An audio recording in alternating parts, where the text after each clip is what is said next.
એક ઝાડ બે ડાળખી. લેખક અજય સોની. પ્રસ્તુત કરતા ડેનિશ જરીવાળા. અવાજ ધીમે ધીમે પાસે આવી રહ્યો હતો. એણે પ્રયત્નપૂર્વક બહાર જોવાનું ટાળ્યું. બેસુરો અવાજમાં લગ્ન ગીતો વાગી રહ્યા હતા.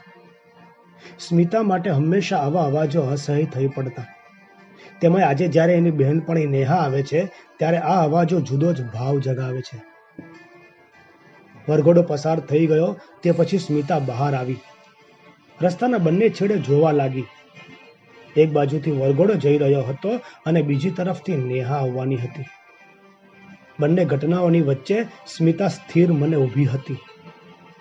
આવું તો રોજ કેટલું એ બનતું જેનાથી સ્મિતાનું કઠણ થઈ ગયેલું મન પીગળવા લાગતું. પણ એમ કઈ સ્મિતા નબળા મનની ન હતી, પણ આજે વાત જુદી હતી. 8 વર્ષ પહેલા આ શહેર છોડતી વખતે નેહા મળી હતી. તે પછી તો કોન્ટેક્ટ સાવ કપાઈ ગયો. આજે અચાનક એનો સામેથી કોલ આવ્યો કે હું આવું છું.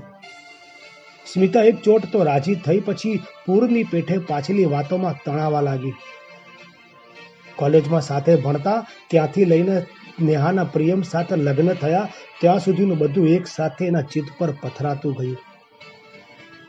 પથરાયેલા સ્મૃતિના પાણીમાં ફક્ત શંખ છીપ જ ન હતા, સાથે કાંટા અને અણઘડ પથ્થરો પણ હતા જે સ્મિતાને ભીતરથી ભોંકાતા હતા. પોતે ફરી પાછી ત્યાં જઈને ઊભી રહી ગઈ જ્યાંથી પસાર થતી વખતે એણે નક્કી કર્યું હતું કે પાછું આ રસ્તે નથી આવવું. એણે છેલ્લે પ્રિયમને સ્પષ્ટ કહ્યું હતું કે આજ પછી આપણે ક્યારે વાત નહીં કરીએ. પ્રિયમે ઘણી આજીજી કરી પણ સ્મિતા પોતાના નિર્ણય પર અડગ રહી. પ્રિયમ માટે મુશ્કેલ હતું પણ સ્વીકારવા સિવાય છૂટકો ન હતો. અંતે બંને સ્વીકારી લીધું કે ક્યારે મળવાનો પ્રયત્ન જ ના કરવો. પાછલી વાતો ભૂલીને પોતાની જિંદગીમાં ગોઠવાઈ જવું. સ્મિતા નજર ઝીણી કરીને ખાતરી કરી લીધી કે આવનારી વ્યક્તિ નેહા જ છે. એ ઝડપથી અંદર આવીને પલંગ પર બેસી ગઈ. નજર દરવાજા બાજુ સ્થિર હતી. આંખોમાં વર્ષોથી અકબંધ એક છબી છુપાવવા છતાં ઉપસી આવી. નેહા લગભગ દોડતી આવીને સ્મિતાને વળગી પડી. સ્મિતાને આટલા વર્ષ પછી પણ એ ના સમજાયું કે નેહા શા માટે લાગણીઓને કાબૂમાં નહીં રાખી શકતી હોય. આટલા વર્ષે અચાનક કેમ મારી યાદ આવી? સ્મિતાએ પૂછ્યું. અરે મને તો યાદ જ ન હતું કે તું પણ આ શહેરમાં છે. આ તો પ્રિયમે યાદ અપાવ્યું એટલે તને મળવા દોડી આવી. નેહા વ્યંગમાં હસી પડી. સ્મિતા એના જુઠ્ઠા હાસ્યને તાકી રહી. સ્મિતા નીચું જોતા ધીમા અવાજે બોલી, પ્રિયમ ના આવ્યો? અરે મેં ઘણો આગ્રહ કર્યો પણ એ ના માન્યો. સ્મિતા મનોમન બોલી, હજુ નારાજ છે? ચલ એ બતાવ શું ચાલે છે, બાળકો શું કરે છે? સ્મિતાનો અવાજ અજાણતા જ નરમ પડી ગયો. એને લાગ્યું જાણે એની કુખમાં સબાકો બોલ્યો.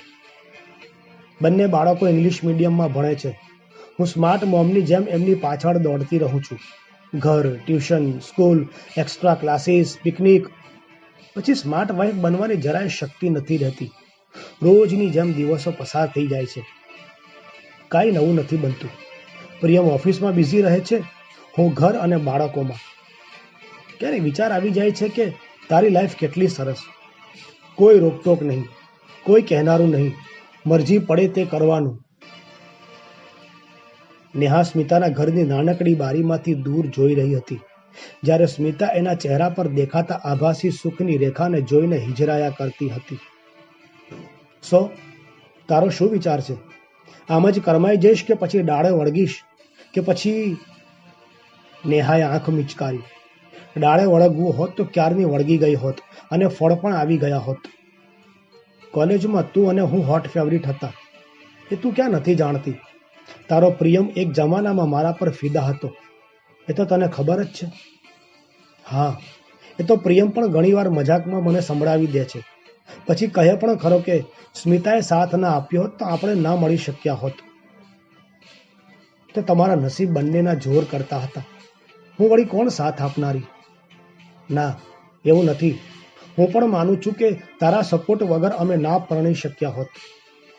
ત્યાં જ તો પ્રિયમને મારા દિલની વાત કહી હતી. મારે તો જીભ જ ક્યાં ઉપડતી હતી.